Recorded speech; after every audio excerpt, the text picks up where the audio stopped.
Just like if there's a person, there's got to be an ego there somewhere.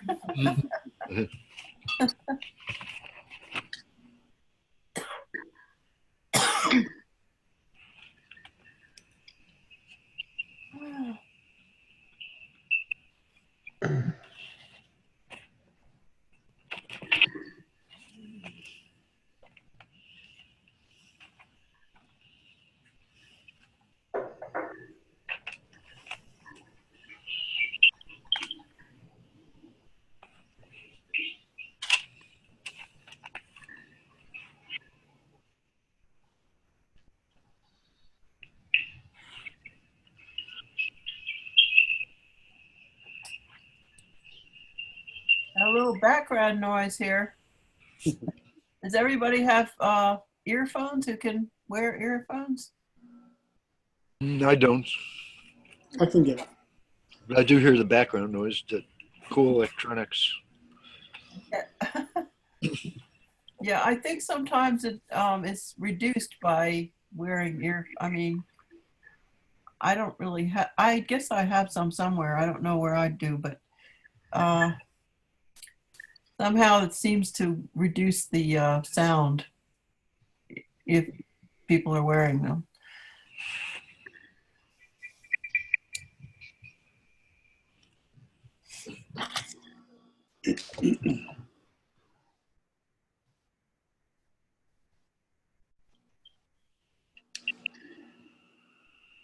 Yeah, probably the little microphone thing, because when you have the microphone in the headphones, it's probably not like from the computer pulling in everything from the room.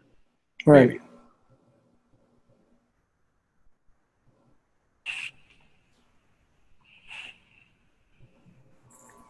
Could be my air conditioner. It's very old and it kind of like makes a strange sound.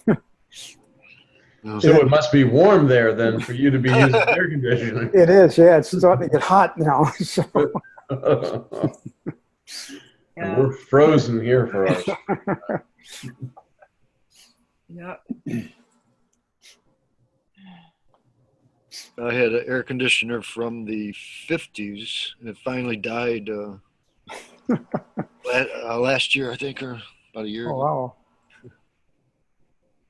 That's a pretty good long time. Yeah, I guess you outlived the warranty.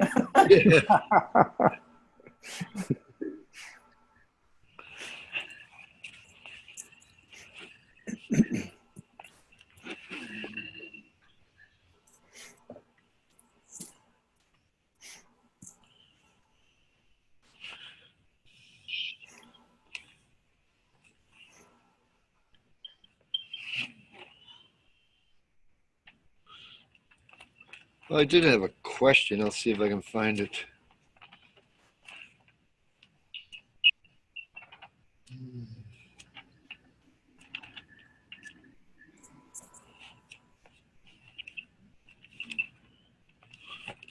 Okay, I wrote it down.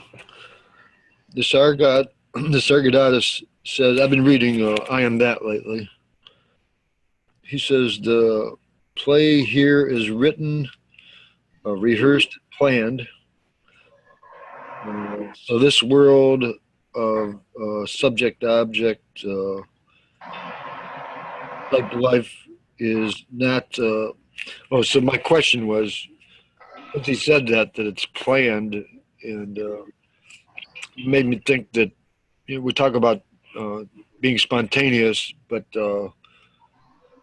would that mean that the in a sense the world or what it is not spontaneous? Like manifestation is not really spontaneous, or is it kind of spontaneous in a way?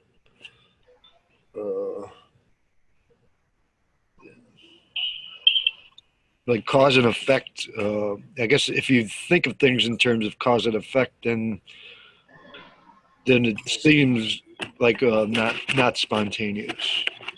And this with Nisargadatta Maharaj, and speaking about this of plan, it's trying to get you to understand of the non-doership, that what's going on inside the dream has nothing to do with you.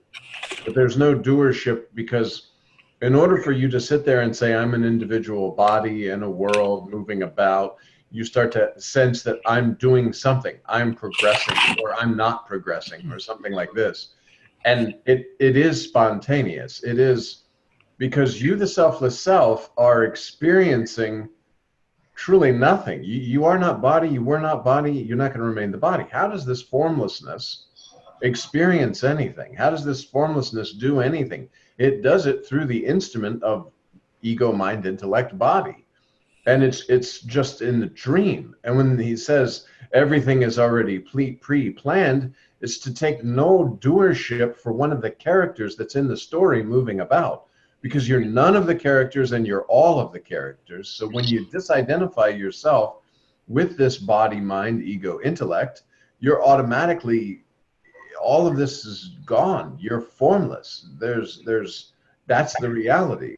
You never were a body. Yeah, the word doing and is a tricky word for me. It's like I can get a sense of being, and my of course my rational mind knows what it doing is to the way thought works. I mean, I think of things as being done, but as far as doing Doership and ownership are synonymous with each other.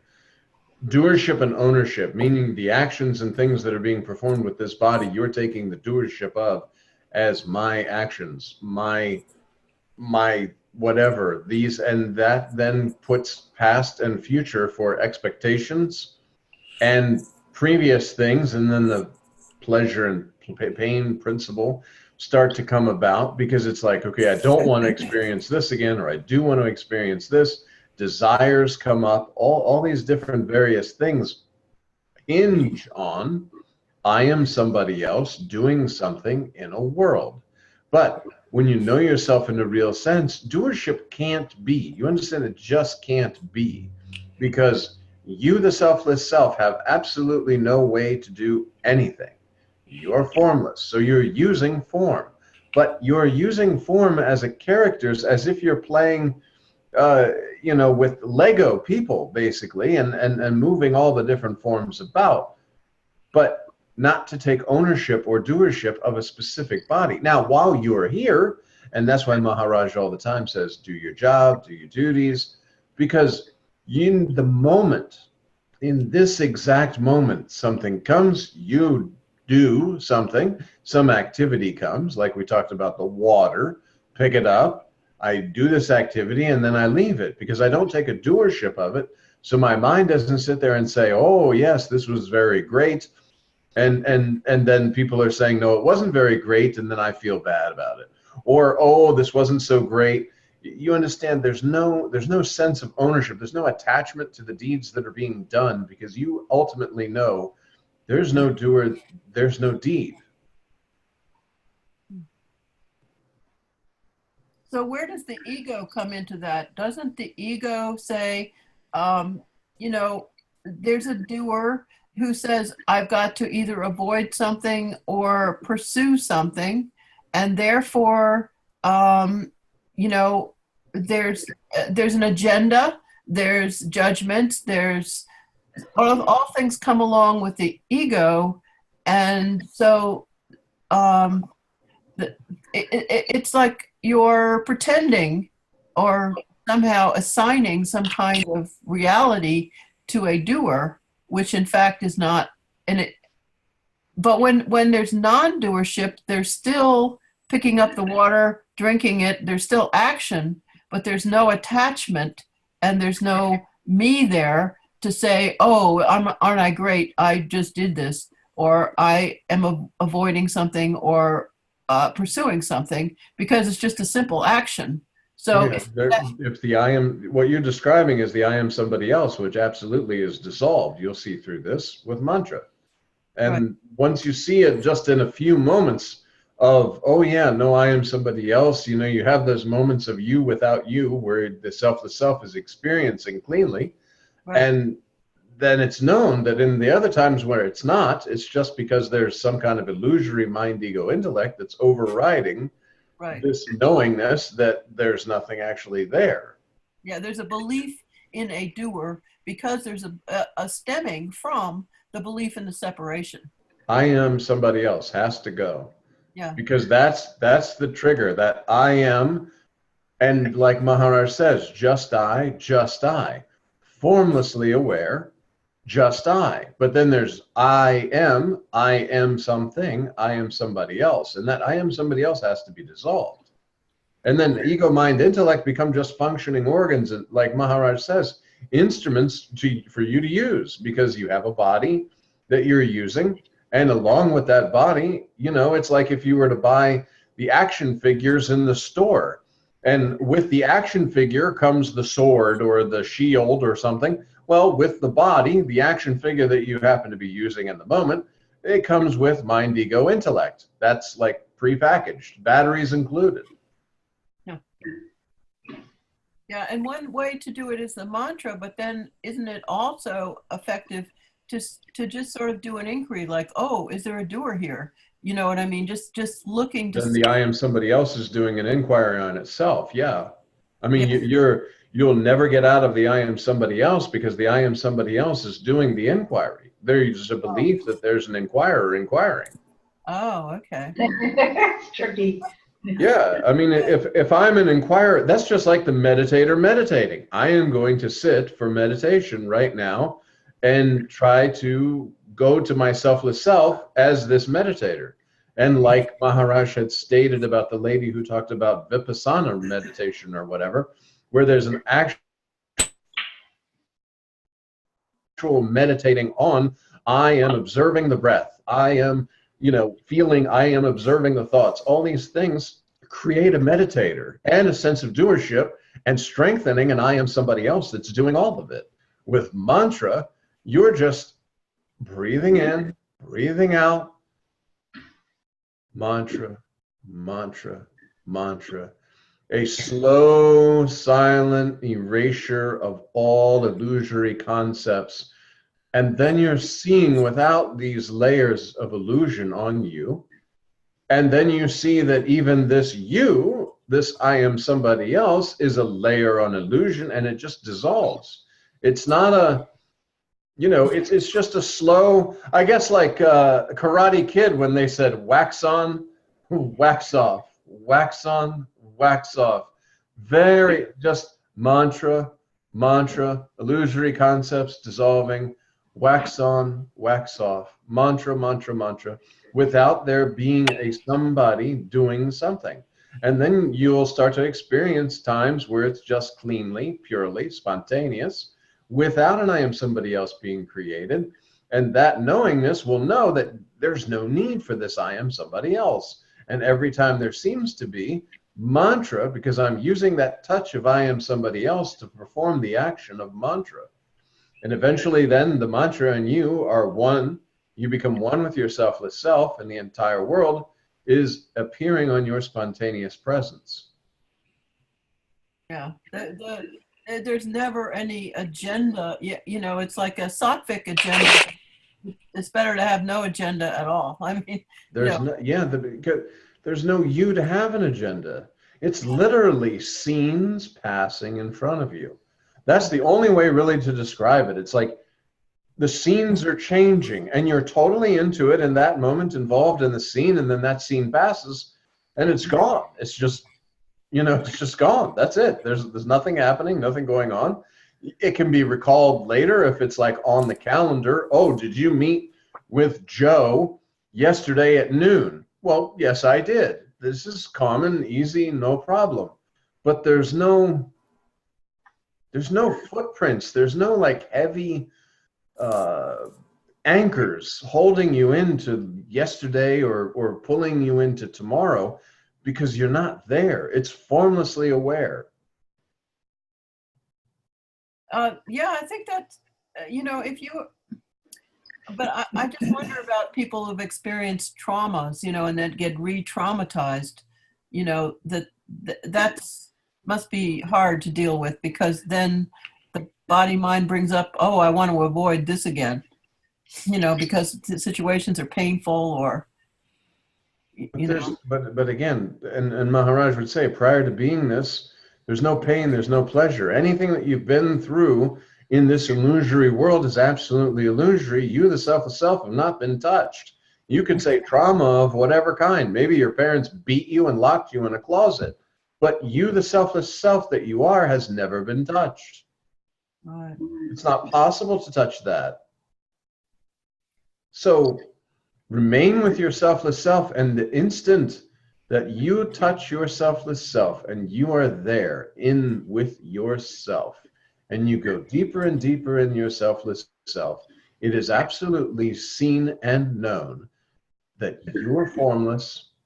Everything in form is illusion, and it has nothing to do with you. You were not body, you are not body, you're not going to remain the body. Body is not your identity at all, ever, never was. Prior to beingness, no body, no world. After leaving the body, no world. You're not taking anything, you're not leaving anything, because there never was anything. It's an appearance in the something.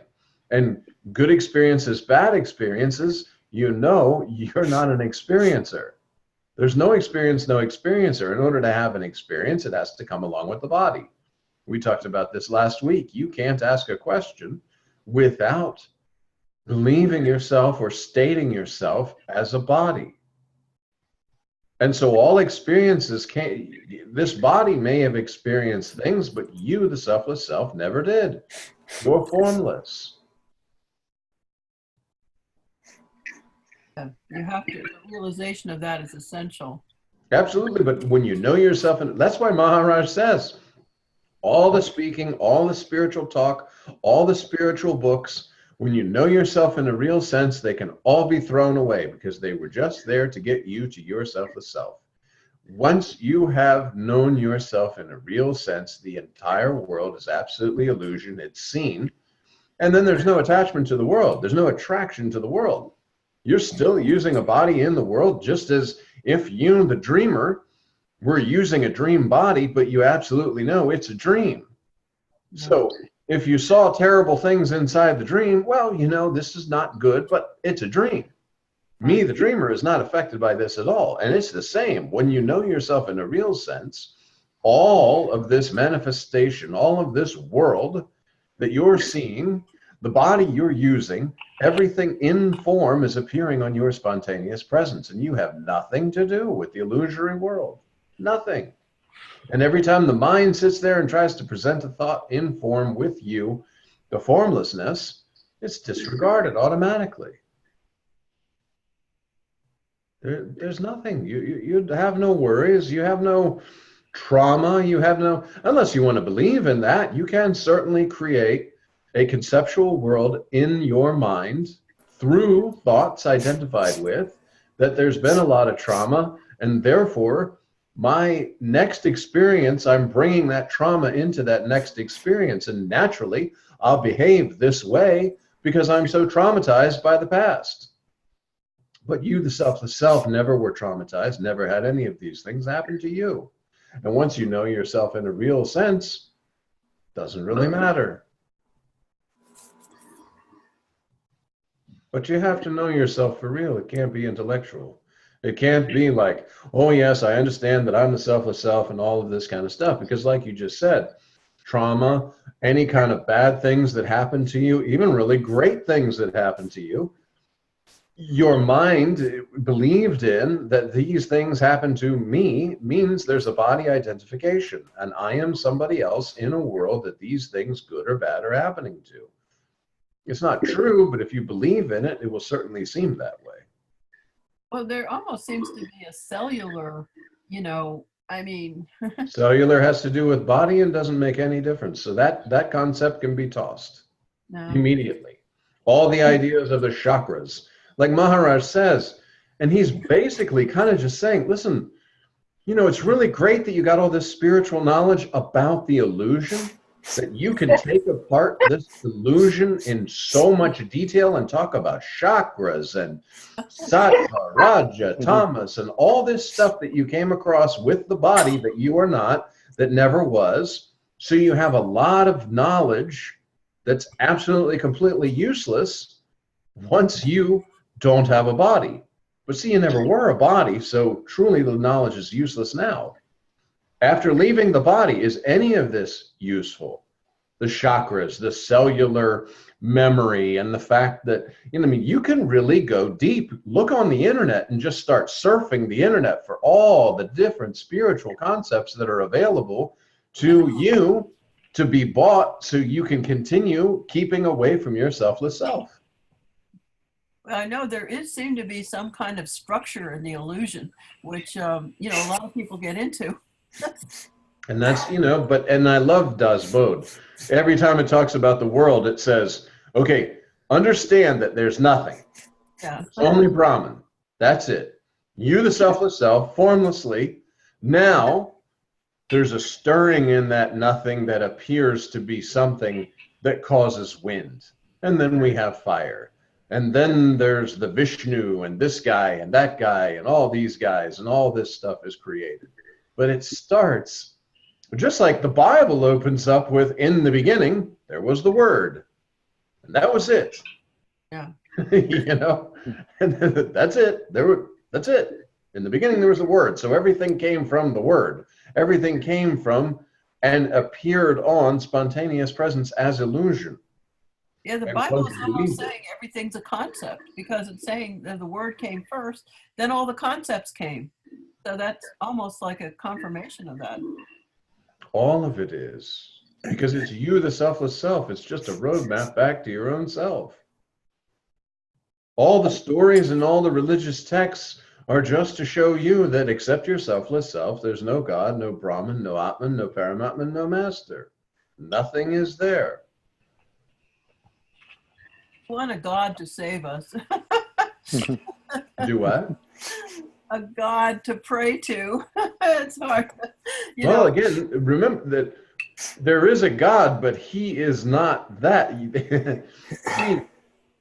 There's no you. Right. There is a God, but there's no you. There's a God, but there's no world. Right. And if there's none of those things, then that label that is God, Brahman, Atman, Paramatman, Master, is your selfless self. Right. The confusion comes when I am a body. How in the world can I be God? It just seems sinful. But Yeah. there is only God. There is no body. There is no world. There is no nothing.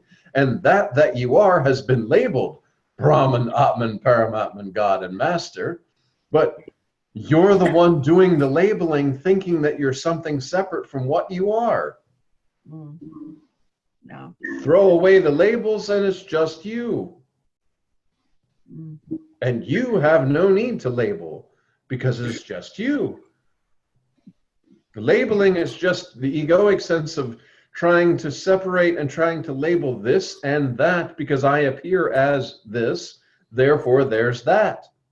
How this body and that body relate to one another, and the whole game begins of concepts. But it's just you.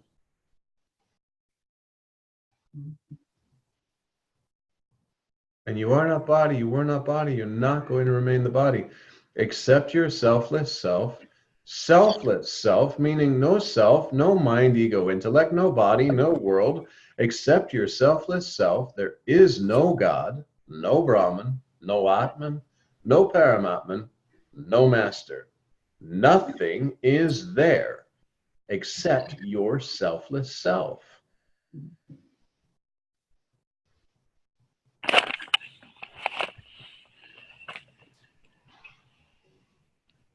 Yeah, Keith, I'm sorry. Did I interrupt your? No. So you said you happened to say that there is a God, but the God. Again, that's the label given to that spontaneous, invisible, anonymous identity that you are. Oh, okay. So you're referring to, when you use the word God, you're referring to selfless self then? It's because that's a label that's put on. Just like selfless self is a label that's put on you. You really don't need any labels until you're thinking about or speculating about yourself, or you have to desire. As soon as you desire to separate yourself in thought, in form, then you have to put a label. But If you remain without labels, then you don't need a label. Spontaneous, invisible, anonymous, unidentified identity. That you are. That has been labeled God, Brahman, Atman, Paramatman, Master, all these things. So God's Holy not like Spirit. a separate, God's not like a separate aspect It of. cannot be, because God is everything. You are not. There's no Keith. There's no Keith's parents. There's no John. There's no John world. There's no nothing except your selfless self. There's no God, no Brahman, no Atman, no Paramatman, no Master. But Nothing. as long as we are staining ourselves with this conversation, there is some kind of integration that goes on within the selfless self. In the illusion, Yeah, but I mean, it's just a word. Integration is a word, but I mean, we are speaking because we are integrated with the ability to speak and to think, and that's well, carrying us on. again, that's a separate thing of separate identities and all this sort of stuff. You, the selfless self, are providing the energy and the power for all of it.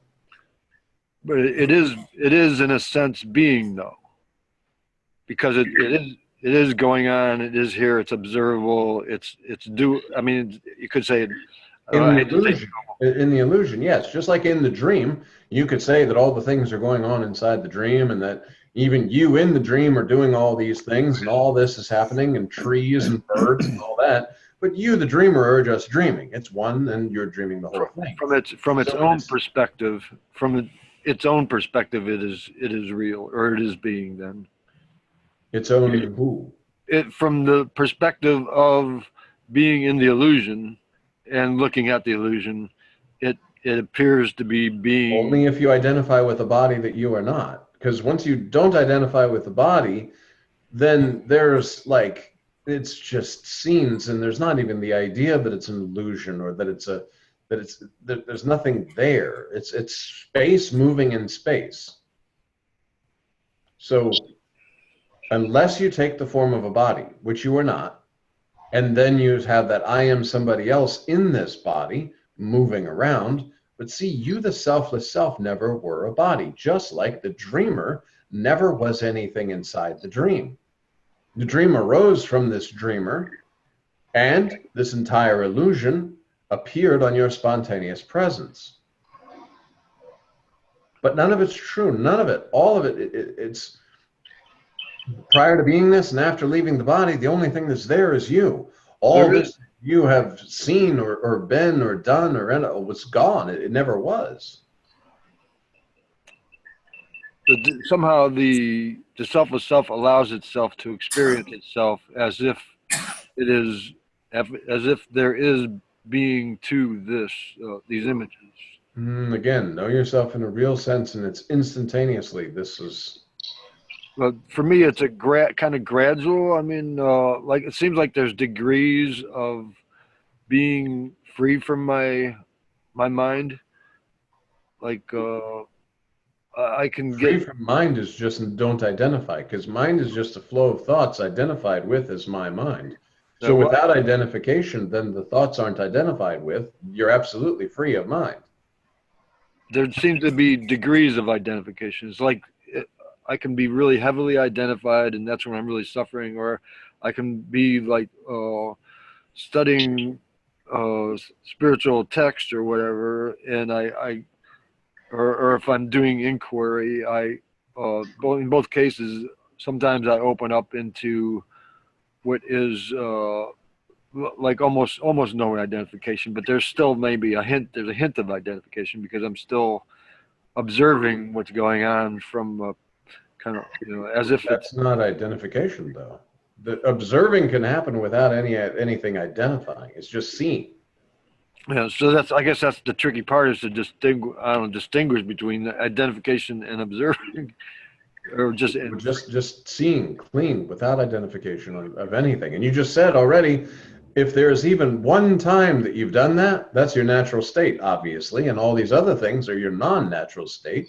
So your goal, so to speak, would be to use mantra and return to your natural state, because these are all just illusory layers. If they weren't illusory layers, you'd never have this time where you sat there and said, oh, there are times where there's no identification whatsoever. If the identification was true, it couldn't come and go. You see, Oh, it would constantly be there. That would be the base. The identification would be the base. But you just said there are times where there's very little, if any, identification. Therefore, identification is a passing transient thing that's added on to your spontaneous presence. It's not needed, and through mantra can be dissolved. it actually doesn't, identification doesn't even exist, really. Exactly. But what you're saying is you've seen this. So in the heavily identified times, these are just appearing on your spontaneous presence, extra layers of illusion. The cure for illusion is the antivirus software, which is the mantra, which you have given yourself. Again, you're believing in form, so Maharaj and yourself, but the mantra is the solution, the antivirus software. And these are little viruses appearing on the main virus. The main virus is, of course, you, the I am somebody else. But all these concepts that are being added onto the I am somebody else are the little baby viruses.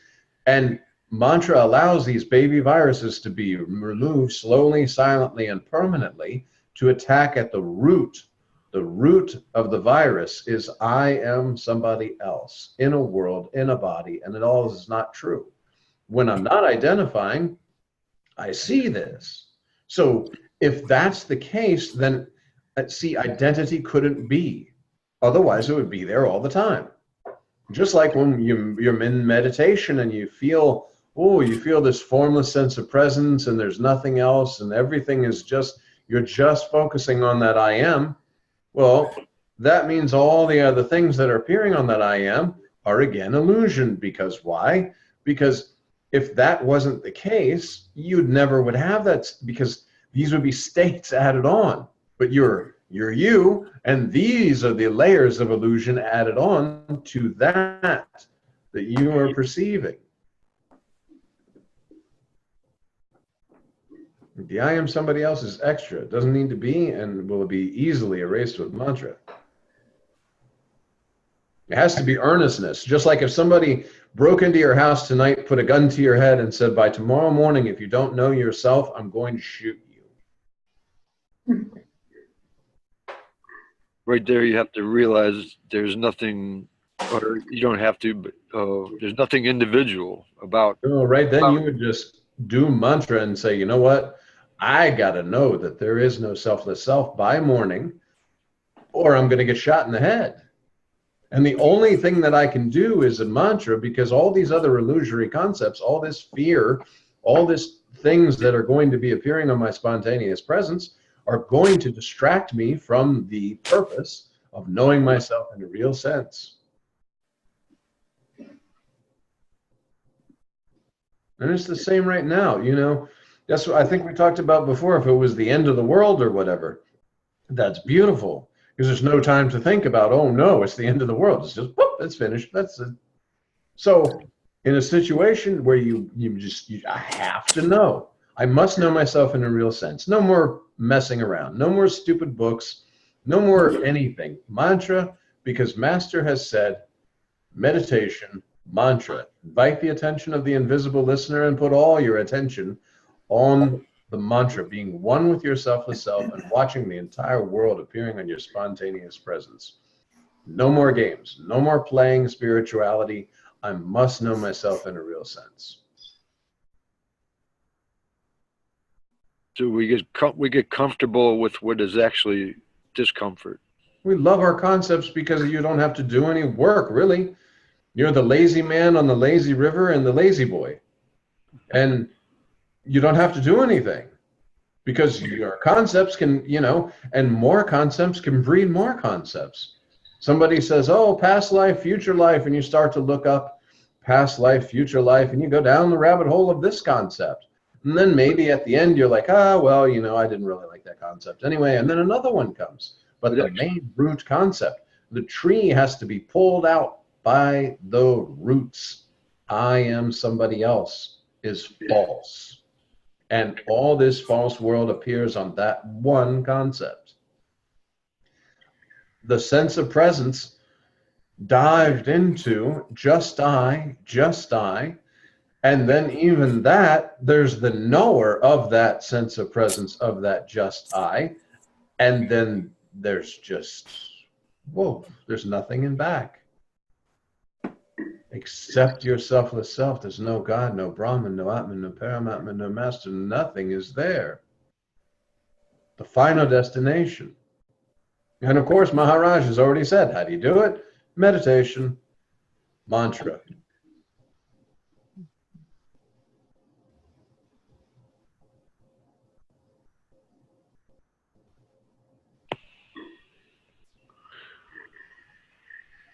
But see, the egoistic sense of self doesn't really care for mantra because it doesn't believe it's doing anything.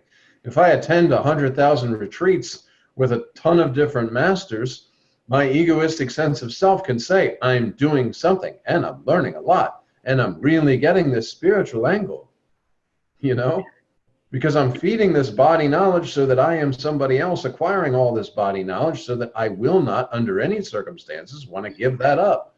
I mean, if I've been doing spiritual retreats for the last 20 years and somebody says, hey, you know, that was nice, but it's a total complete waste of your time.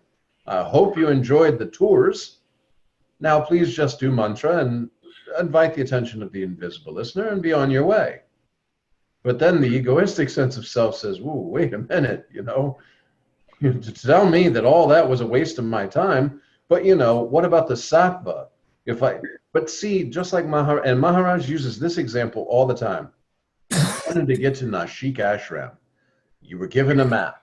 The map is all these spiritual masters you may have seen or read about, the spiritual books. Ramana Maharshi says like this. I've been to Ramana Ashram or whatever, and I've done these various different asanas and all this stuff. These are the map. And the map takes you turn by turn by turn to your destination, which you are now at your destination, your own selfless self. Whoops, hold on. Somebody popped up here. Jacqueline popped up. And what is she saying? Isn't that what's known as spiritual materialism? More distraction. Yeah, I mean, it's Elaine. Oh, hello. Yes. Yes, I mean, you're basically just keeping away from your selfless self, because all of this is illusion. So inside this illusory world, and I think that's why Nisargadatta Maharaj, he says, you love one part of the dream and you're scared of the other part, but disregard the whole thing as dream and it's finished. You know, the idea is that you want something to be true. You want something. You want to acquire something. You want to get something from the illusion. And the only thing that you can get from the illusion is the realization that it's illusion. And the me really wants some kind of comfort or some, you know, kind of reassurance or... The false needs something to keep alive. The truth does not. Yeah. You know, it's a very simple thing of the truth doesn't need any support whatsoever. The truth is the truth. And that's why when we just said, when Keith was talking, and okay, he's had times where there's no identification. It's just I, just I. Well, then you know that's the truth. All the other things are needed supports that are false.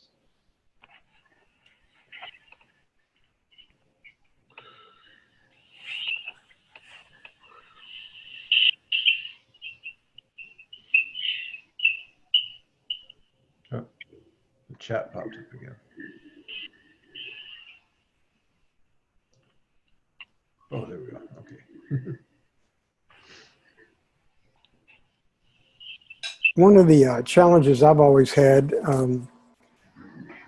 is disengaging myself from situations, from people, from different. And I guess the sort of the point of view that I've adopted is that I don't need to disengage myself from anything, whatever I'm involved in. Basically, just simply do the mantra in the context of that particular situation. It could be anything. And then sometimes I wonder, maybe I am kidding myself. Maybe I do need to actually disengage myself from a lot of different things. Maybe for the, for a better atmosphere, as Maharaj would say, seeking a better atmosphere. Could you comment on that? Like to what degree does one actually disengage, or does it happen by itself? In other words, there's a slow process as you do the mantra, the disengagement just sort of naturally unfolds. Or does one actually make a decision? I rather get disengaged from this particular sort of thing or whatever. And I'm not talking about a situation that's evil in any sense. I'm just saying that it could be maybe just detrimental to one's spiritual growth or, like development maybe. Yeah, I mean, again, I would say if you're mantra, number one, bhajans for my own self, bhajans in the morning, bhajans in the morning, kakadarate, morning bhajans, afternoon bhajans, remain with your selfless self. All these things are occurring and you remain with your selfless self. So it's not a matter of like detaching. Detachment is kind of automatic because you're remaining with your selfless self. And yet something comes, you do your job, you do your duties, speaking occurs in the moment, but you're not attached to it. So there's no need to like kind of like pull yourself out of the situation. The key is to remain with your selfless self, to not allow anything that pulls the attention or distracts you from remaining with your selfless self, even if you're in a conversation with other people, even if you're in a situation with other people. You're remaining with your selfless self. So then it doesn't become a matter of I want to disengage. You're engaged with your selfless self, knowing that all of this is appearing on your spontaneous presence. So it requires attention to the amount that is needed in the moment, but you remain with your selfless self. We talked about before, and the seeing is like all of this world is being projected from your spontaneous presence, but you're remaining inwardly. You're keeping with your own selfless self. You're totally just, okay, remain with my selfless self. And yet this world out here, you can see arising from your spontaneous presence. So although you're seeing a world out here, all the attention is inward. It's as if there's like a mirror in the back of your head and you're seeing inside, and the reflection of what's going on out there is then seen as, oh yeah, that's arising on my spontaneous presence. But always inwardly, in with yourself. Somebody popped up again here. Let's see. Sometimes I get identified in a role and forget I'm not the role. It's like having one foot in one world and one in the other. Yeah, it's remain with your selfless self. That's the key, because even when you say you want to disengage or you want to remain in the role, there's an I am somebody else that has to do something. But the key is mantra, remain with your selfless self, and then you don't need anything. You're remaining with your selfless self. When the attention is invited of the invisible listener, oh, so that that's it. You remain with your selfless self. All of these things occurring on your spontaneous presence. It really is literally like inward seeing the outward situation. Well, go ahead. I read this week in Eknath Bhagavat, Dattatreya was giving some instruction to King Yadu, and he was saying that what he did was he saw everything, every distraction as his guru. In other words, everything was his guru, in other words. And Eknath said the same thing. Everything for him became Janadana, his guru. Every distraction, every situation, regardless of what it was, good, bad, all of nature, everything became that. And so it kind of like diminished distraction. It kind of like dissolved the whole, I guess when distraction is another way of saying separation or whatever. I'm not sure. Anyway, Yeah, I mean, the guru is your own selfless self. That's the guru. They talk about Sadguru or whatever. That's your own selfless self. So by paying attention and being and remaining with your own selfless self, you are seeing, like we were saying, you're like looking, and there's a reflection, and all of that is Sadguru. That's it. It's all coming from Sadguru. It's all the people you're seeing, and to say that they're your teacher or whatever, your ideas and beliefs you're having about yourself are projecting your reality. The thought train that's running that you're identifying with as my thoughts and this, that's creating your reality. So the less of these concepts, ideas, and beliefs that you're holding, your projector won't have dust. The entire world would be seen without dust, and you'll be just acting and doing your thing in the moment, but you remain with your selfless self. And remember, all of these stories about guru and this and that, it's your own selfless self. That sense of presence is the guru. I think Nisargadatta Maharaj says, treat the consciousness as the guru and being with the consciousness at being at the guru's feet, because that's the reality, without having to separate. Sri Ramakant Maharaj is your own selfless self appearing to you, just like you would say, inside the dream. The dreamer in one form is telling you in another form, but it's all one dreamer, hey, you're dreaming, wake up. It's the same thing. Sri Ramakant Maharaj is your own selfless self in form, and you're needing this now because you believe yourself to be in form. So another form is appearing, telling you you're not in form. And giving an exercise of mantra, because to remove one concept that I am the body, we need another concept of I am not the body.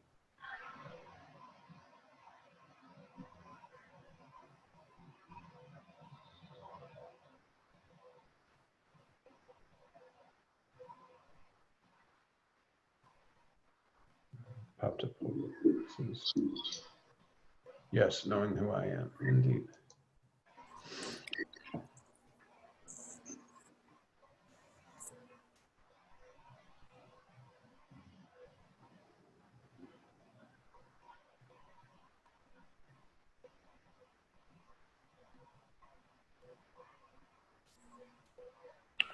John, can you hear me? Yes, I can hear you now. Yes. Oh, okay. Just want to make sure. Yep, yep. Mhm.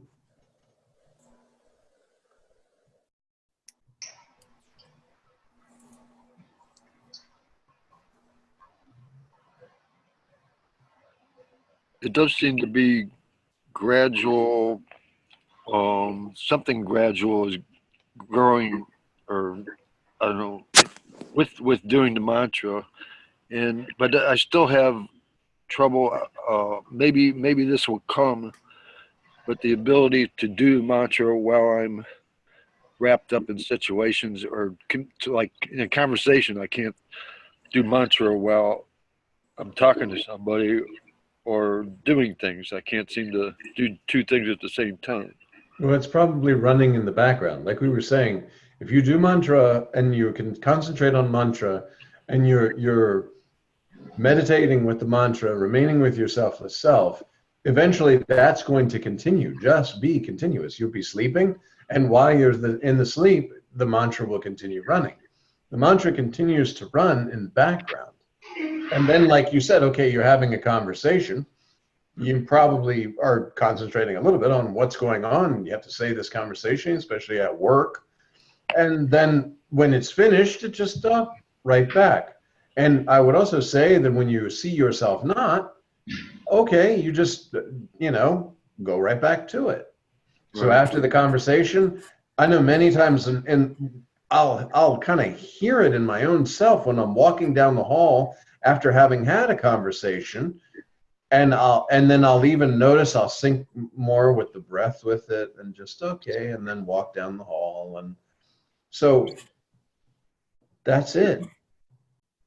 because the mantra is continuously running all the time. And inviting the attention of the invisible listener is just an automatic kind of transition that the only time you really use mantra is when you're thinking about using mantra. And the thinking about using mantra is just to replace that thought train and that birth of I am somebody else.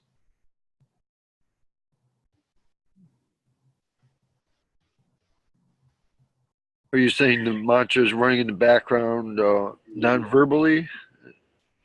All the time. I mean, the breath in and the breath out, that's a natural occurrence in nature. And that mantra is continuously running throughout everything. It's natural.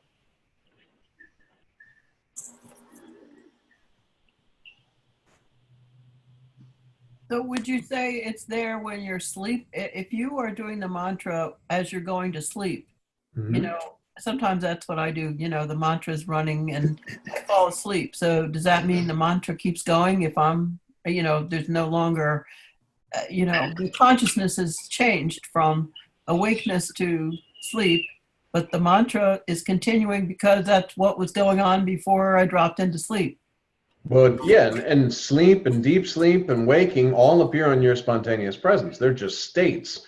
You, the selfless self, are continuing the mantra through sleep, through deep sleep, and out the other side, because all these states are appearing on the selfless self that you are.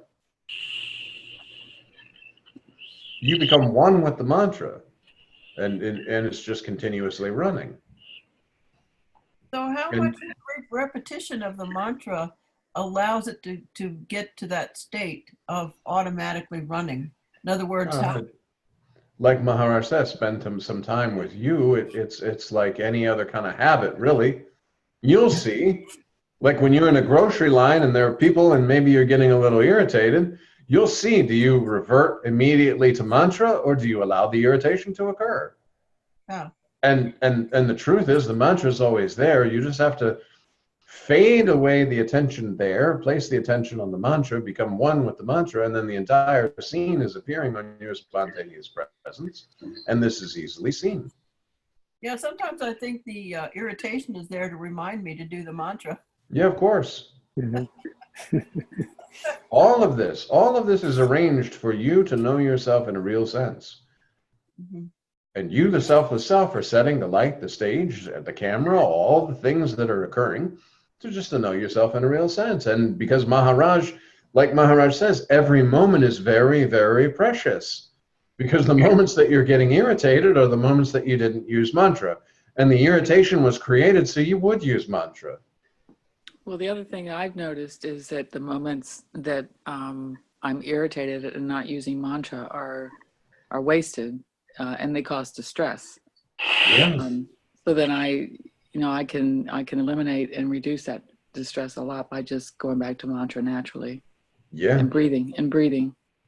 Yep. As soon as you notice that you are not one with the mantra and that some irritation has occurred, that the attention has come on, and using that I am somebody else, because if you're irritated and I am somebody else has definitely arisen on your spontaneous presence. So when that happens, use that I am somebody else, just check in with yourself through mantra. It also reminds me of what's important and what's not. Indeed. Well, I mean, again, without a body, nothing's important, nothing's not important. Right.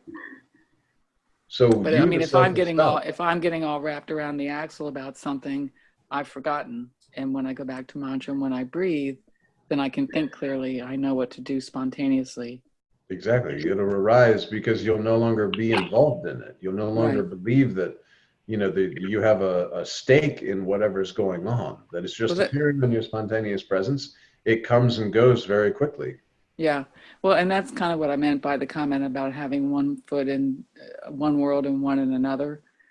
Sometimes if I have one foot in and I'm involved in something here, I need to step back, and I do that with mantra and by breathing.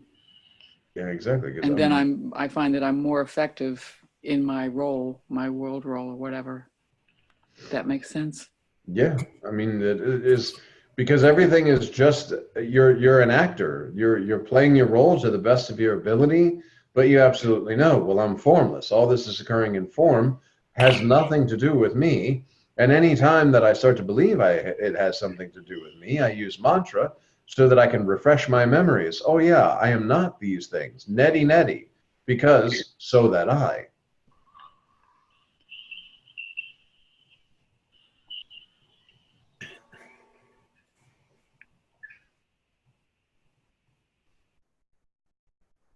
And that kind of ties into Andrew's question about should he avoid certain people. You don't have to, because they're just a reminder to go back into the mantra. Yeah, I mean, and certain people are just your own selfless self with a little twist, you know, a little condition. Wow. Yep. That'll give you pause.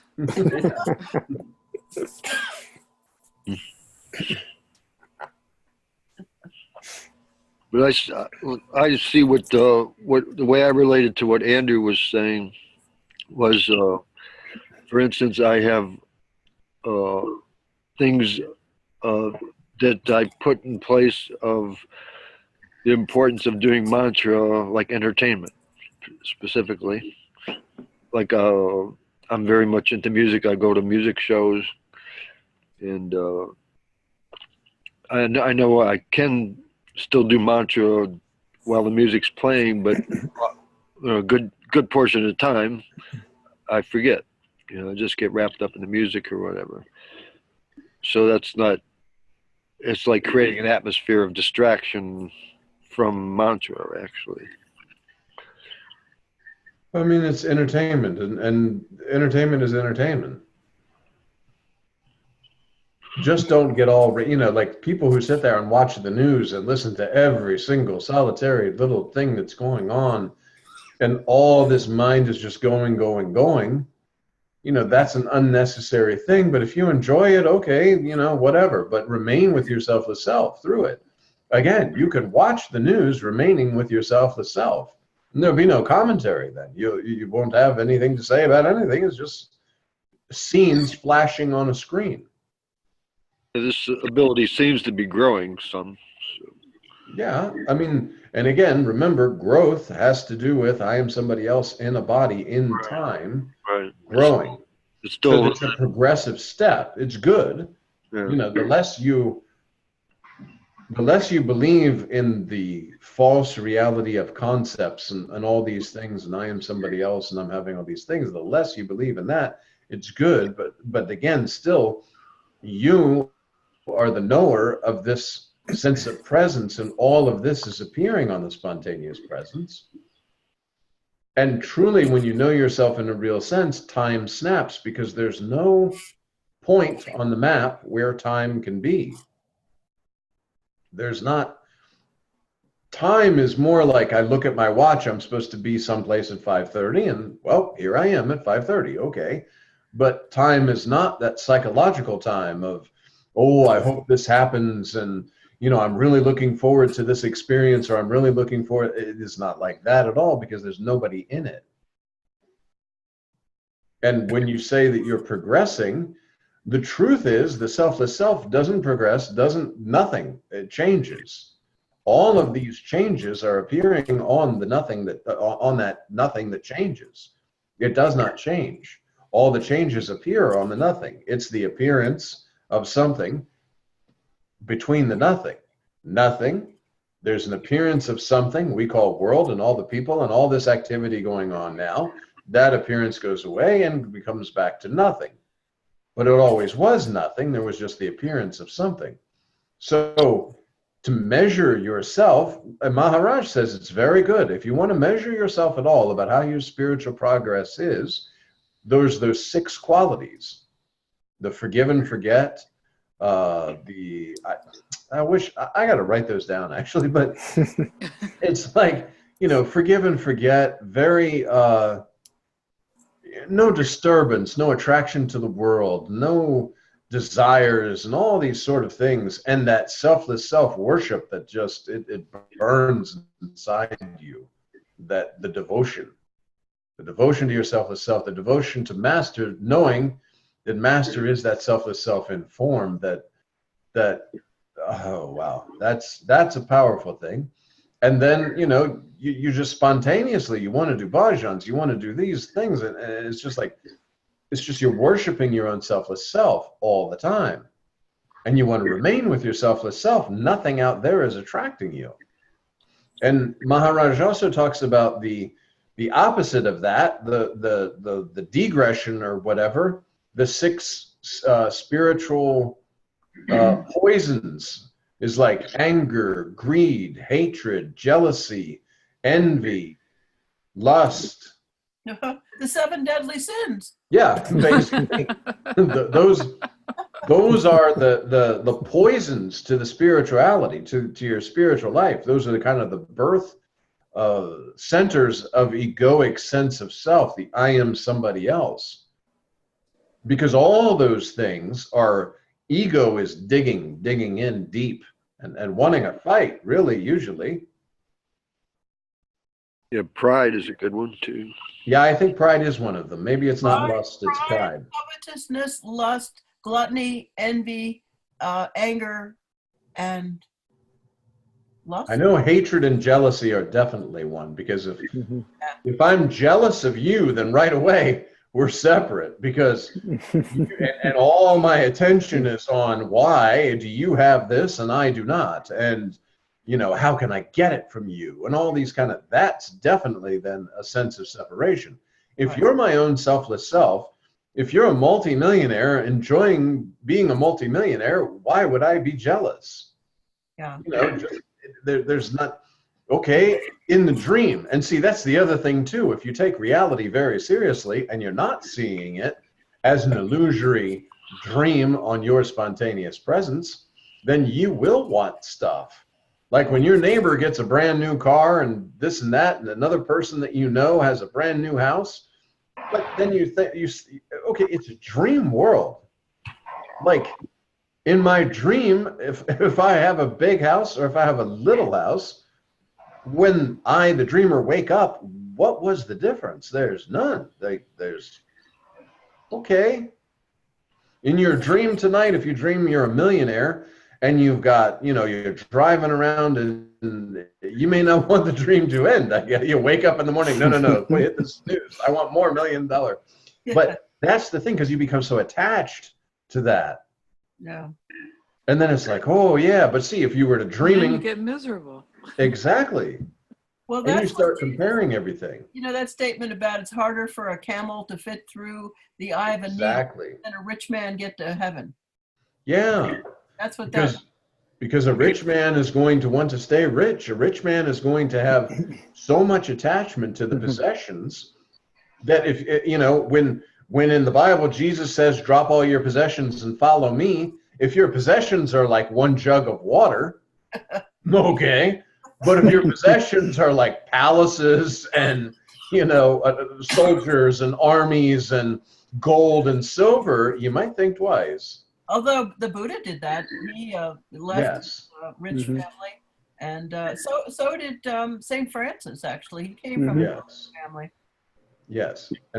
But see, that's the idea, is that once there's no need to renounce anything, because once you see that it's an illusory world, just like in your dream, if somebody was to give you a pot of gold in your dream, but you're the dreamer, you're not going to be super excited and hold on to it and make sure, go bear it, because and when you know yourself in a real sense, the entire world is illusion. The sense of presence that you're the knower of, the formlessness, all these form things, they lose their touch because you're not taking the touch that this is real. This is something that I can acquire. These are things and I'm a thing. You're not a thing, so why would you need things? And just like they say, what you came into the world with was nothing. You acquired I'm sorry? Because you're not a thing, things will never satisfy you. Exactly. It's like a non sequitur. It does not work to add something to nothing. Well, and the mind is the one that creates the value. We talked about before, dust. Yeah. You know, turning sand into gold. The mind turns sand into gold. It has to, or you wouldn't be attracted to it. So these fluffy clouds that are passing through your experience as sky, and these fluffy clouds that form into a car, form into a house, form into jewelry, and you're chasing them because this mind stream that is identified with as this has value. Who says this has value? There's no value to anything because you are formless. So how can you, and again, after you leave the body, just think, you can't even take, Maharaj says all the time, you can't even take this body with you. So how are you going to take the things that you acquired for this body? All needs, all requirements came along with the body. How are you going to take that with you? You cannot. You can't even take the body. So anything that the body, the thing that wants things, and the mind is attracted to things and desires more and more things, and is never satisfied with things, because the truth is the mind is like sitting and wanting to be marinating in the selfless self, and is there just to push you into the direction of these things are passing. And like the Bible says about things that rust and things that do not rust, storing your treasures up in heaven, or these rusty, illusory things. So you're forcing yourself to see that these things have no value.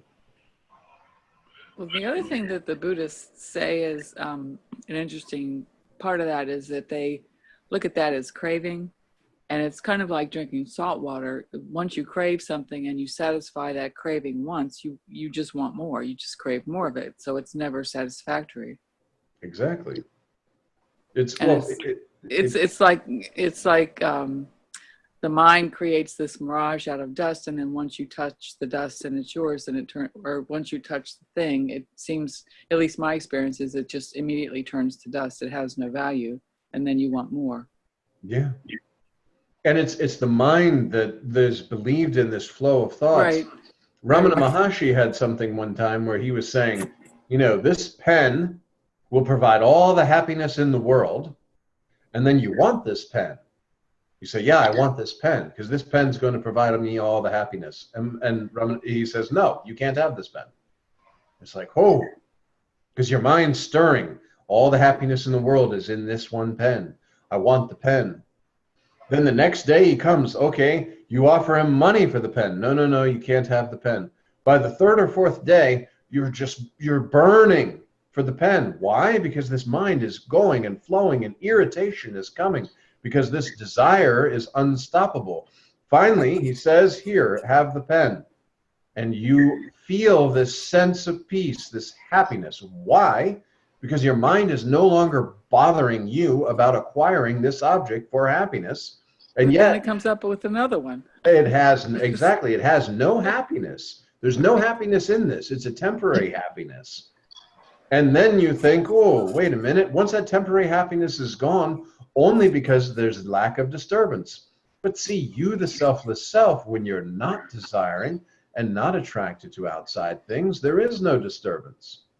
And that's the peace, because you're not seeking, you're not moving, you're just there, formlessly aware and not desiring anything. No pain and pleasure principle are in there because you're not grabbing or trying to run away from.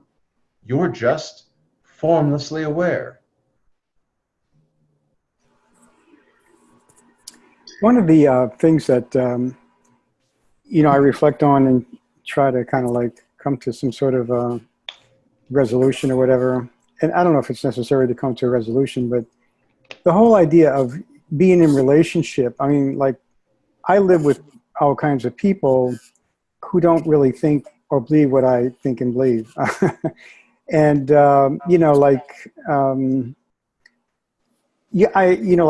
I can't talk to them about this stuff because it just doesn't happen. And also I feel that they're not going to understand, and so basically it's like trying to go along with them to keep them happy, but at the same time knowing that it's, it can be a little distracting for me, basically. I guess that's what I'm trying to say. You have to kind of like put up with where people are. And I'm not saying that I am, so far ahead in any way. I'm just saying that we just have different beliefs. And, like our points of view are very different. And nevertheless, I do need to be with these people. And so what do you do in those cases? Basically, you just allow them to be. And if there's an I am somebody else, then there's going to be judgment of this or that. Just like at work. At work, I don't go around telling everyone, hey, you're the self of self and this and this. There's just, there's work being done. People are interacting. All this is going on. Inwardly, I know that all these forms that are in front of me, and we talked about this before, pulling the presence away from those forms, and they're all dead bodies. Presence goes back, clicked with those forms, and then they're speaking. So it's the presence that's speaking. Conditioned, like I said, a little twist with the conditioning that it's believing itself to have yourself. But there's no need to, I don't try to impress my beliefs or concepts on anybody. That's just in the moment, whatever's occurring. Now, if somebody comes up and starts to talk and ask questions or whatever, then there's spontaneous speaking. But see, there's no desire to I think as Maharaj says, when you've seen the entire elephant, if others are talking about different parts of the elephant, that's perfectly acceptable. It's fine.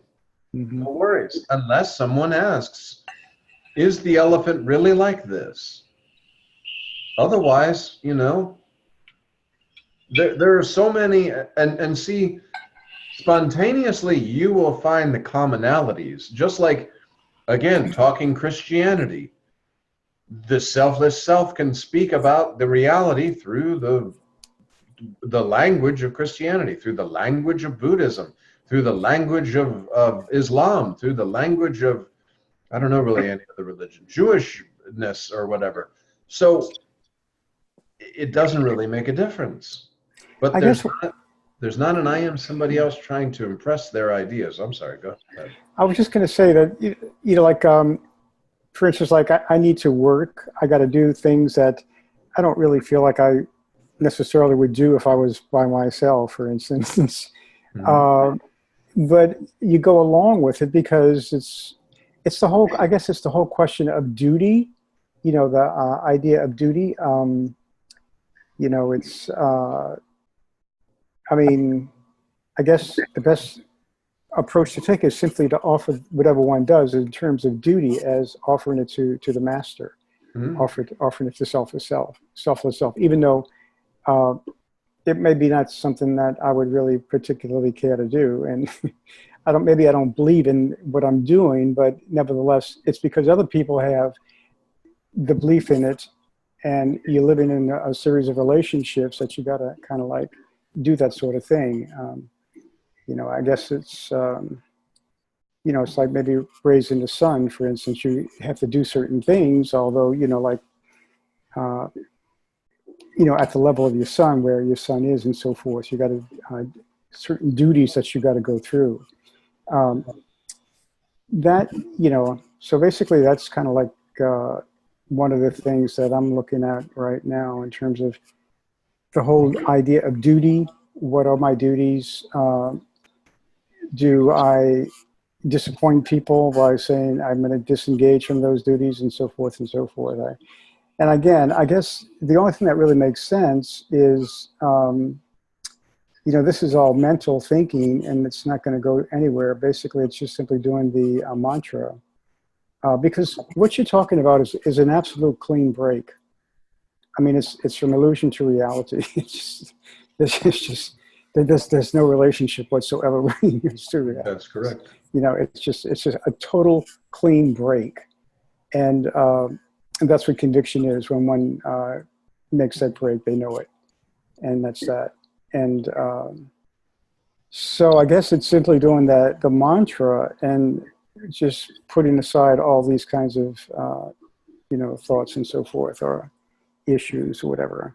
After spontaneous conviction, Yeah. all of these things will just be occurring spontaneously. There won't really be any thinking about it, and there won't be any, like right now, I hear there's a lot of, should I do this and moving about and kind of strategizing in some certain way. But after spontaneous conviction, it's all an illusory world. I know myself in a real sense. I remain with myself, the self. And then all of this is just appearing. And yet I can do, like you said, the duties, the responsibilities, 100%. There's no need to believe in something to be doing it. It's just a task that's in front of me. There's no I am somebody else that has this thought train running of I believe this or I don't believe that or how do my beliefs. There are no my beliefs. There's nothing. It's just your own selfless self and engaging in the task at hand 100%. And that duty actually is really not real. I mean, it's just simply. It's just, yeah, it's there. You're, Yes, yeah. again, like the actor in the role, you're playing the role, and this is part of the role, is doing whatever this is. You've been assigned this role as Andrew, and these are the kind of guidelines for the script of Andrew moving about, but you're just playing the role. You're no longer, like Maharaj says, at the end of the 4 hours, you take off that role and oh, that's not me at all. Yeah. Then it's the same. It's like, as long as I believe that I'm in this form world, I might as well do what's in front of me and do these things, but I'm not attached to them. And I'm not attached to outcomes, nor do I think about how it was before or memories or anything like that. I just do what's right in front of me. And I'll have no problem with all the different various ideas and beliefs of others because they're all illusory and it's all my own selfless self just seeing through a little bit different lens. So nothing's really being done, I guess. Well, at the ultimate level, you're formless. So how does sky do anything? How does space do anything? So it keeps the tasks or the duties that we're doing from being overblown, or I'm trying to find the word for it. But I've just found that for a while I stepped back completely from all the things I was involved in. And then I took on various duties, various simple duties, and I was able to do them, just do the duty and get it done and know I had done my part, but not be so drawn into it. I could just do it and have it done. And I also did it much better and with much less mental worry about who was saying what or if it was approved or whatever. I just did it and was able to do it well and then just step back. So I'm able to step in and step out and find that it's more effective in the long run. I don't know if that makes sense, but just doing it more effectively and being able to see more clearly because you're not in all the mental stuff, being able to see more clearly what's needed and what's appropriate and then just step back. Yeah, I mean, it goes back to what Maharaj says about you pick up the water, drink the water. Thought comes in, I'm thirsty. Ego is action, picks up the water, puts it down. That's it. No need to think about how it was. Nothing. It's finished. Yeah, and in the moment. And overall life just, for me, it's just progressively gotten more simple and more clear. Yeah, well, every action, no matter what it is ultimately pick up the water, drink, put it down. Right. Thought of I am thirsty, pick up the water, put it down. Any thought that comes in, I think Maharaj talks about the thought comes in, goes to intellect makes a decision, implements it through ego, which is action, and then it's finished. Right. Well, the Buddhists have a way, what they say is just do it, but drop the storyline. So, you drop all the story around whatever you're doing, you just do it. And their phrase is chop wood and carry water, something like that. Yeah, it's just whatever needs to be done in the moment. That's what's being used in this body, and the script, like we said, there's no real script running. It's a spontaneous script. Right. So there's whatever is happening in the moment. But when I'm paying to what's going on in my mind at the time, there can be a huge story if I pay attention to it and feed it. But when I step back from that and know that it's just the mind, then I'm just doing the task and it's, I mean, I can feel it in my body. It's much lighter. It's much less burdensome to do the task. Yeah, spontaneous action is literally just spontaneous action. There's no thinking about it before, during, or after. It's just a spontaneous action that's occurred based on the response of the outside stimuli in the moment. The issue that I have is, I mean, I see it. It's like, I would define it something like it's the residue. Yeah. You know, one time when I was in Lucknow, I was watching Papa G, and he, I mentioned this once before, some time back. They had this fellow that came up to him, and Papa G just lit into him like nobody's business. I mean, it was just like an explosion went off. And he almost knocked the guy off his feet. Not physically, he didn't hit him or anything. It's just the power of his, you know, addressing this guy was so powerful, and he was really angry that the guy spun around in circles.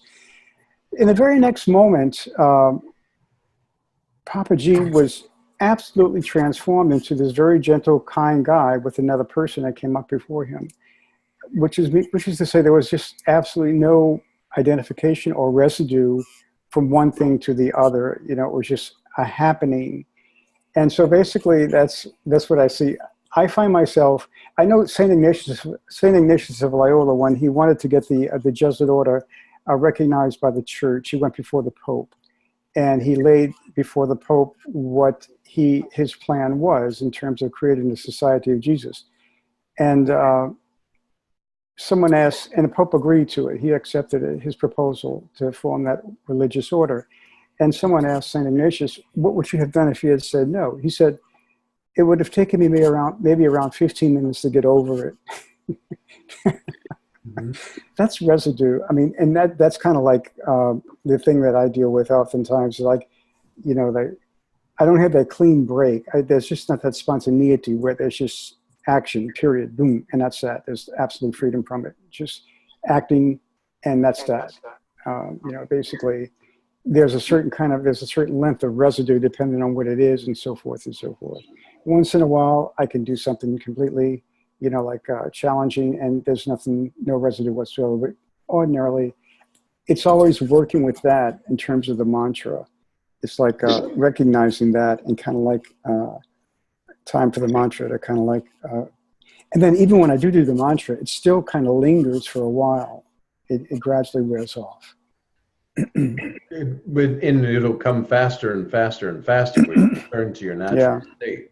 Because the natural state is the background of everything. All these disturbances and different actions and activities are appearing on that natural state. And it'll return to that. It returns to the undisturbed state very quickly.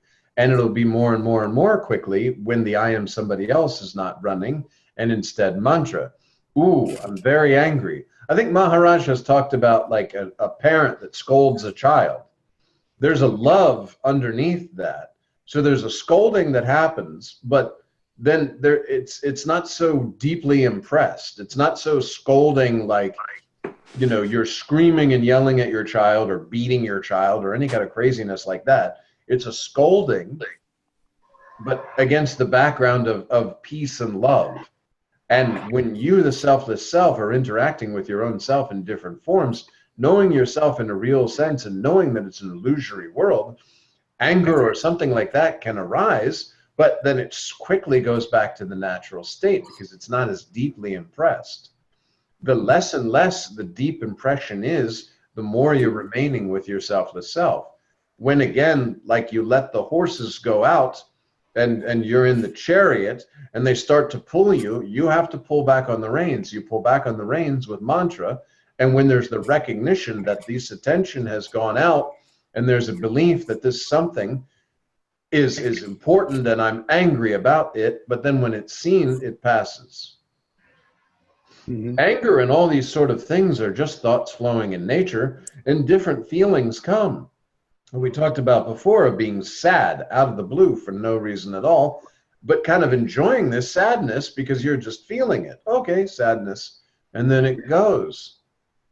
And there's no story behind it, and there's no impression. all of these things will be very, very surface. That's why Maharaj talks about go deep and deep and deep inside your selfless self, where you see that all these things are occurring on your spontaneous presence. You're the knower of this feeling, but you're not the feeling, nor are you really even feeling the feeling. You are the knower of this feeling, of this anger or something like that, and you're automatically detaching through discrimination of knowing that I was not body, I am not body, I'm not going to remain the body.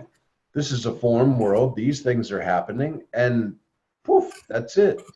And it'll slowly just return to your undisturbed state.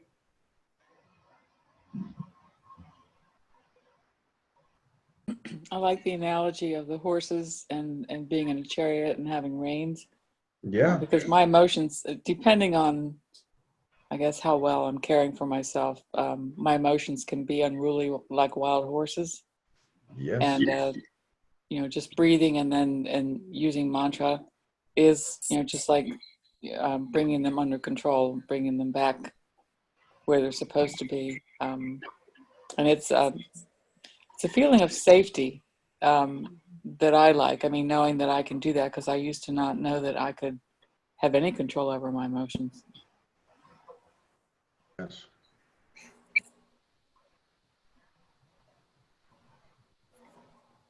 Like Maharaj says, which thoughts to accept and which thoughts not to accept Right, are up to you. right. You're remaining That's with why I your like the selfless self. story. Yeah. Knowing that the mind likes to make up stories that are completely false is a big help. Yeah. You remain with your selfless self, and these things are seen. And because you're spontaneously aware, like Maharaj says, you become alert Mm-hmm. through mantra, through bhajans, through listening to the master, the different videos, the talks, reading the books, whatever. You're constantly alert. So these things won't be able to, these thieves won't be able to come in your house and rob Right. you, because Right. you're totally alert. Right. And the more alert you are, the more you'll see, you'll start to feel this disturbance. I am something, Right. I am somebody else. And it'll go very quickly because you remain alert. You remain with your selfless self. Right. Nothing's going to catch you by surprise. Like Maharaj says all the time at the ashram, take the pictures of the ashram and remember this experience, because when you leave the ashram physically, you can remain in the ashram, remaining with your selfless self. So many things will try to vie for your attention, and you just disregard them because you remain with your selfless self. Right. There's nothing that I will give up for, because why? It's an illusory world. It's like the Buddha under the Bodhi tree when the demons were dancing and all this kind of stuff, and he just remained, because he's going to remain with his selfless self. Nothing out there is going to cause him to give himself away to an illusion.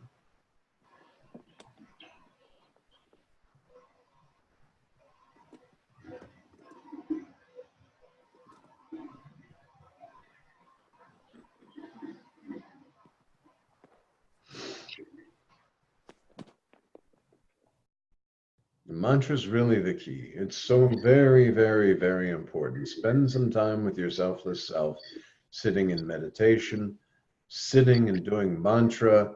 Then mantra becomes a normal, just you're one with your selfless self. And when you recognize that you're not one with your selfless self, you return to mantra.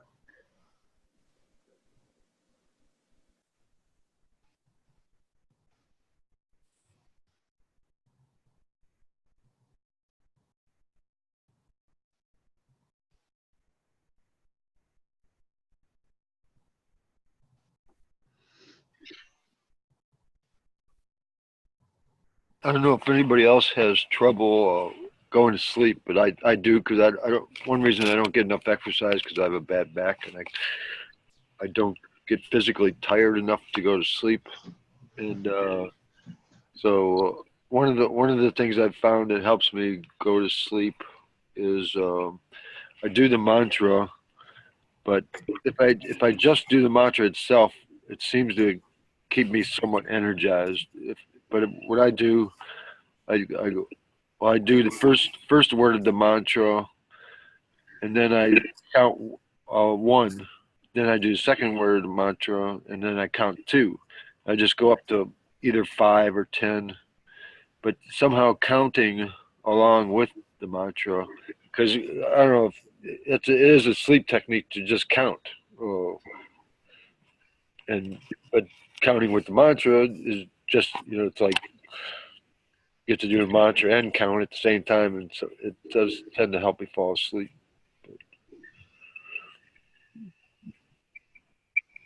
I mean, my little sleep routine at night, I fix myself a sleepy time tea. I walk in my bedroom and I bow to all the masters in the row. Then I read like one little chapter of Das Bode. I sit there in just the silent beingness, whatever. And the next thing I know, I'm waking up in the next morning. So there's not a, there's not even a, oh, I'm falling asleep or anything like that. It's like I read one of the chapters in Das Bode, sit, lay down, and then just like, oh, that's it. Then all of a sudden the alarm's going off. Oh, time to go. And that's it. And the continuity is only there because I know that I wasn't like, I didn't lose the consciousness because it awoke me. So the waking and the dream state are exactly the same. It's just now it's like, okay, this is dream, this is waking, and now here we are. So all these are just happenings. But it's literally, there's no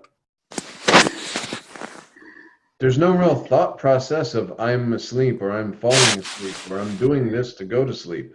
It's just something that happens to be occurring, and eyes are closed, boom, that's it. Maybe wake up in the middle of the night, go to the bathroom or eat a chocolate or something like that. But then that's it. It's back to sleep again. And then alarm goes off and then these different things occur.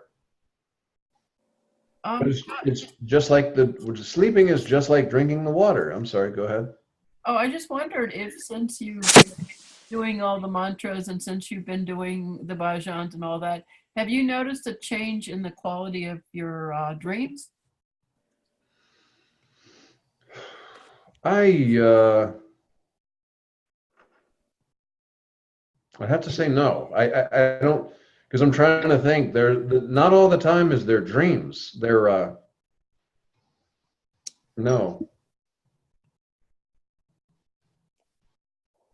Yeah, I always wonder about that. Sometimes I feel like that's the unconscious trying to give me a message or something. That, certain kinds of dreams, especially if they repeat, the same kind of theme. And I don't know. Yeah, I don't know. I mean, and again, remember the waking state and the dream state are exactly the same consciousnesses in both. So yeah, there's no difference. If you behave in the waking state as if you're in a dream, it'll actually benefit you quite a bit. And then in your dream state, I guess you can behave as if that's your waking state. So, well, it's kind of interesting that you can, in this waking state, you can think of the dream, but in the dream state, you can't think of the waiting. It doesn't go either way. When you're dreaming, you have no idea that, you're in a bed in a certain city in, a country. But when so you can't go from the dream to this, you can go this awakening to a dream, and you can recall your dream, but in the dream you can't go back the other way. I don't understand why, if it's all consciousness, why can't you do that? I mean, I don't know. This is a bizarre question, but. Well, there is lucid dreaming where people actually kind of are in both at the same time. Yeah, I know. People can do that. Yeah, that's something you can learn, I think, but I don't know. I just wonder what I don't know.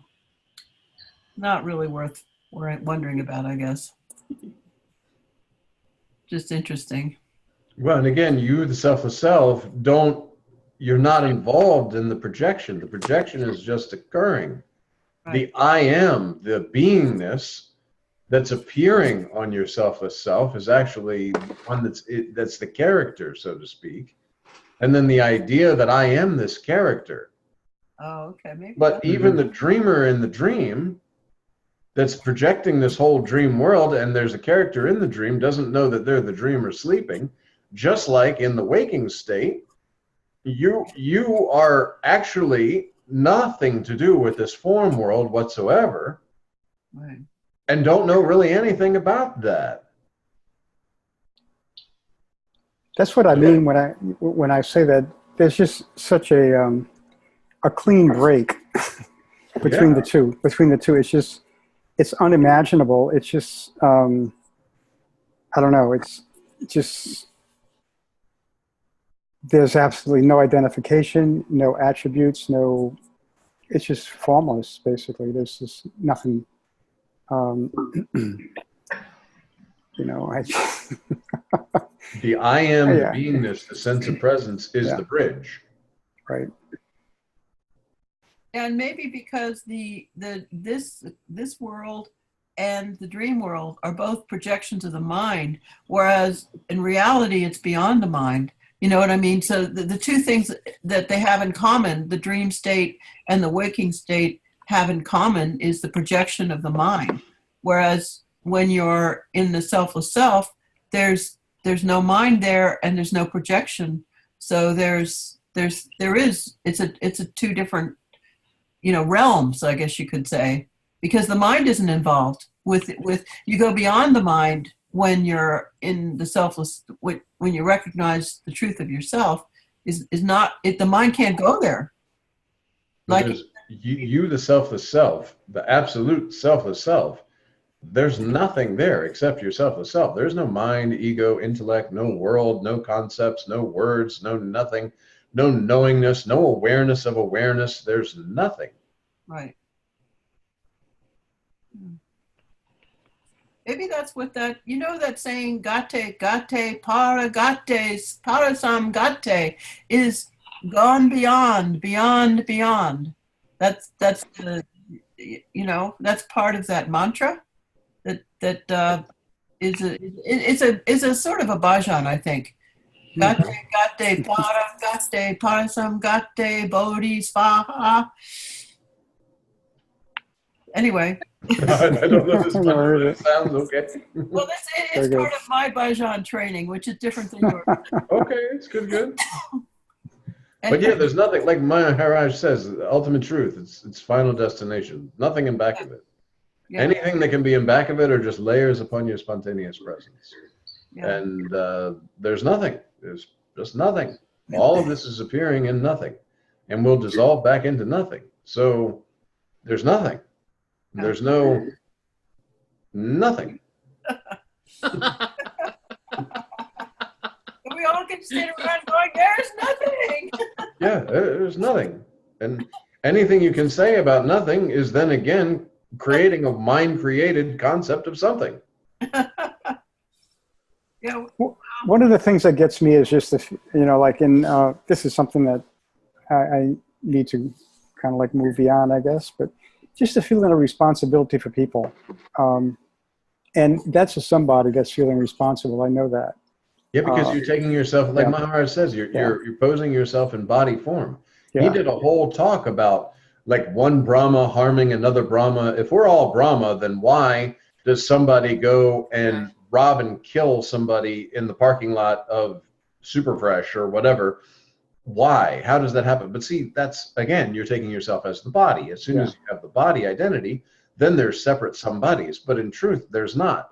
Just like in your dream, if you're having a dream and there happens to be really nice people enjoying a park, and then somebody strolls by and shoots them. I mean, that's kind of a weird dream to have, but I'm just saying that's a dream. It's like nobody was born, nobody's dying, so what does it matter? That's the part.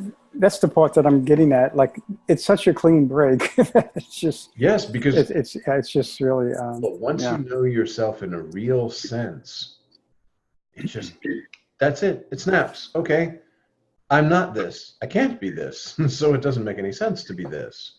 And then even when you know yourself in a real sense, as that, you'll feel that formless sense of presence, and it will seemingly expand. But then the truth is, you're the knower of that sense of presence. this formlessness, absolutely formlessness, that this presence is the aroma. It's kind of the news. Like somebody taps you on the shoulder and you look around and there's nothing, but yet somebody tapped you on the shoulder. You felt the tap. So that's that selfless self, that I am that's appearing on the selfless self, the sense of presence. It's there because you know that it's arising from somewhere. It's there. That's the feeling. But you're the knower of that. So it's all of this world is absolutely illusion. And see, then you are not going to harm anybody. There's not going to be any harm. And still, you're not, in order for there to be some kind of like violence or trouble or whatever, there has to be a belief in a body. There has to be, yeah, I'm really this body, but I'm using this body, but truly I am formless. So crime can't happen to formlessness. Peace, war, destruction, nuclear holocaust, good political people, bad political people is all in the illusion. It's in form. I'm the formlessness. I'm the background, I guess they talk about the substratum that's holding up the entire thing, but nothing's really there. It's the movie on the screen. Exactly. Yeah. And Ramana Maharshi talks about you can be seeing the water on the screen and not get wet. You know, there could be fire on the screen and not get burned. Yeah, you're playing a role. It's like, you know, all the relationship with other people and all that is part of your role. Exactly. And you do it to the fullest extent. You love and all that kind of stuff, that's fine. It all came along with the body. But just knowing that all needs, all requirements came along with the body. It's the body's family, not mine. And yet you're not cold. It's not like you tell your son, listen, you're not really my son because I'm formless. But because I don't know you. yeah, exactly. You came along with the body, not me. Sorry. So, yeah, but it's not like that because you know all of this is appearing on your spontaneous presence. And inside of this, the role of dad, the role of son, and there's love and affection, but there's not this deep kind of, it's not so deeply impressed. And therefore, you're actually able to respond and be of more service, I guess, if you want to call it that way. Because inside the illusion, when you're playing the role, then it's not caught up. Your identity is not caught up in the role. It's just like in the movie. If somebody is in the movie and they're only in the movie halfway, and halfway through, their character dies, and they're like, oh man, I really wanted to be in all the way till the end of the movie. Well, but that was the role that was there. The role's finished, it's finished. But doing your best for the first half of the movie, you put 100% in, knowing that, okay, I'm not in the whole movie, and afterwards I'm the actor that goes home. But yet I still do what I can in the moment. And that's it. I give the best performance I can. Very, very good performance. Yeah, so that if your son wants to have pink hair, you don't take it personally as a reflection of your parents. Exactly. I mean, you might be like, hey, I wouldn't do pink hair. You're not going to take the identity, the impression. Like Maharaj says, protecting the family name that is not. Like, oh my God, my son's going to be seen with pink hair, and that's going to ruin my family lineage and all this. No, no, no. It's nothing like this. It's not so serious. Yeah, there's a lot of suffering that can be alleviated if the parent does not identify with the behavior of the child. I mean, when you know yourself in a real sense, both this body and that body are, and again, we can talk about, I really love this exercise. Pull the presence away from the body, and it's a dead body.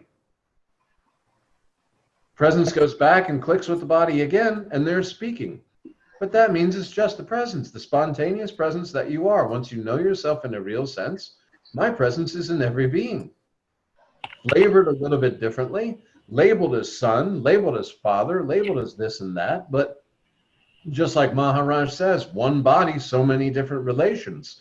You can be father, husband, uncle, grandfather, but you've not changed. You're the same one. It's just one.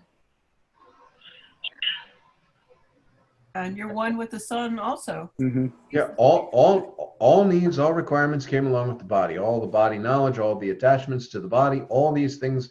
And you are not body, you were not body, you're not going to remain the body.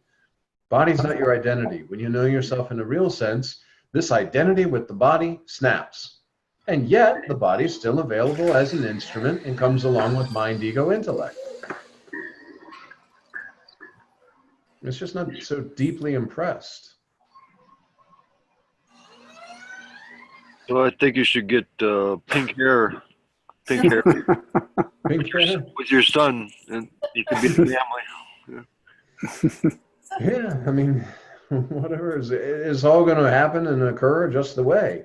Just like, you know, good example is, I remember, you know, you see somebody and you think, oh, when they grow up, they're not going to do this and that. But it all turns out, it all works out somehow, some way.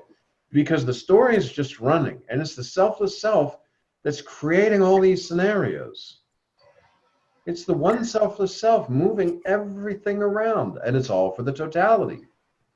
Because there is no individuality whatsoever, except through conceptualization with identity believed in, thoughts that are flowing in nature as my thoughts. I am somebody else having these thoughts. This is my job, my car, all these things that I'm labeling as mine that can't be mine because I am formless. So how can a formless something acquire anything?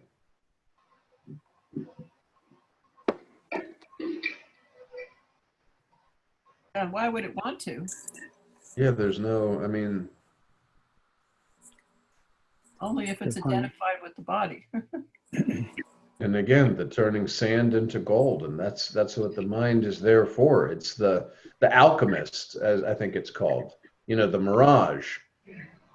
It's the alchemist who sees nothing and turns it into something, and then desires that.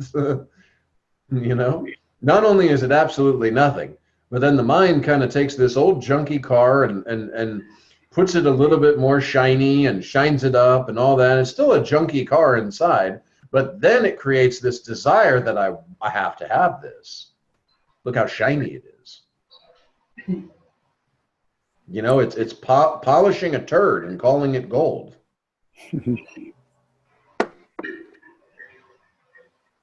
I like what you just said, that the selfless self is doing everything, Yeah, doing the whole thing. That's really, absolutely. yeah. Just like the dreamer is actually powering the entire dream, setting up all the people. We talked about before, if there was some guy who you were dreaming, you were able to dream night after night after night. And you were able to dream some guy as he was growing up, and then he goes off to college and he gets married and all this stuff. And you were dreaming the whole scenario.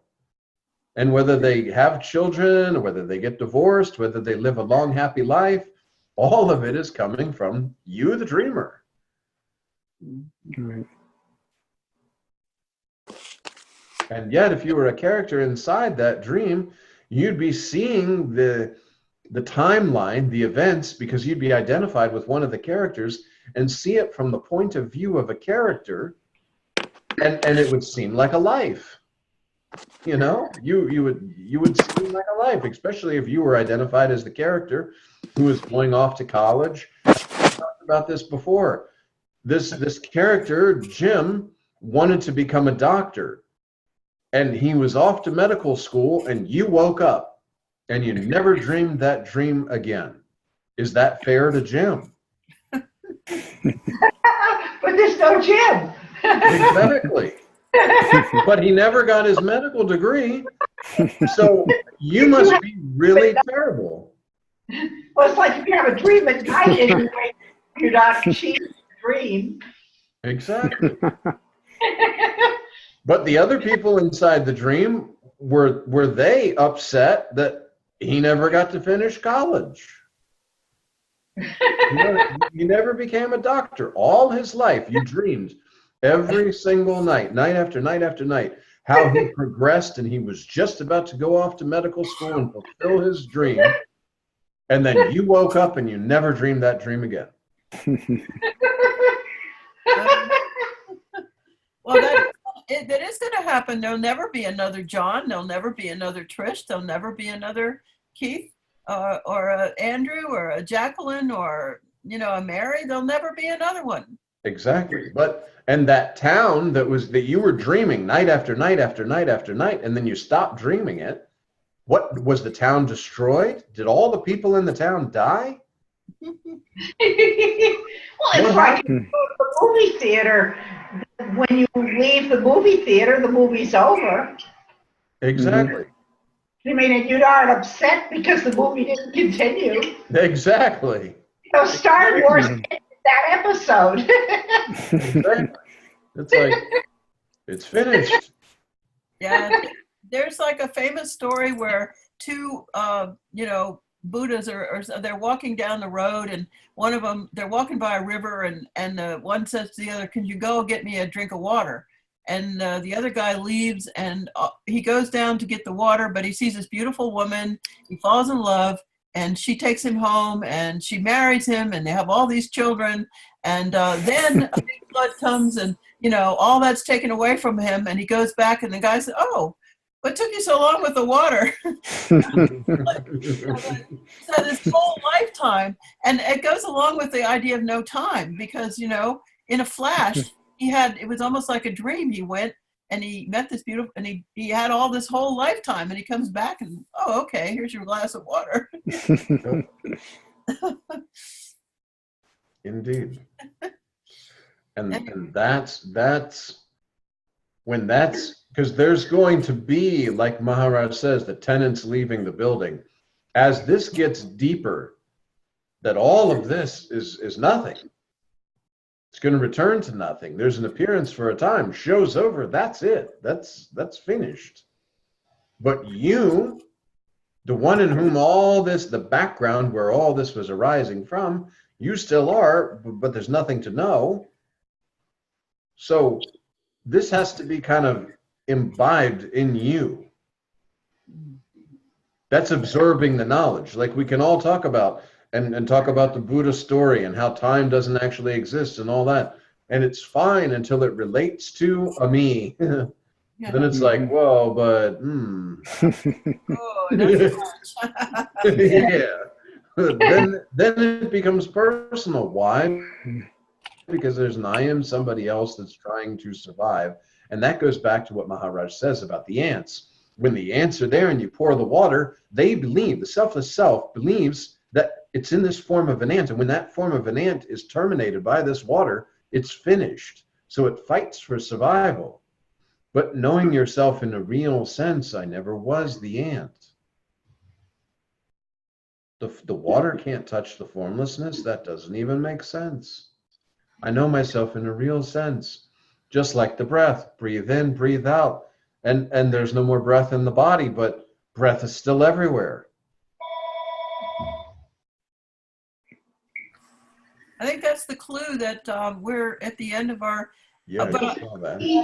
Keith, stay on for a minute. I want to talk to you. You can heal your back. 10,000 people, including me, have done it with Sarno. Oh, well, I read that Sarno book. It works. I did it. Really? It worked for you? 100%. I have according to my MRI, I have a terrible back. I haven't got an ounce of pain, haven't had for a long time. Completely did it with Sarno. Maybe I should try again, but I read that when I was my back was really messed up bad. Read the 3 books and get